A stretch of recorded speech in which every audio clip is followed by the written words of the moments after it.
Ano yun? Ha? Panireklamo mo din ah. Ano panireklamo mo? Isus! Ano yun? Magsalita ka ng maayos nang maintindihan ka ni Mama Day.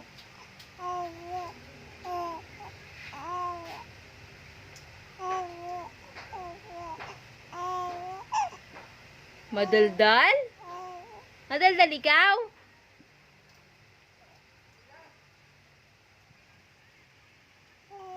Daldal guys, ang baby Athena ko guys. Di ko alam kung anong sinasabi nito. Para siya nagsusumbong. Ano yan? Nagre-reply ako eh. Panadaldal mo dyan eh.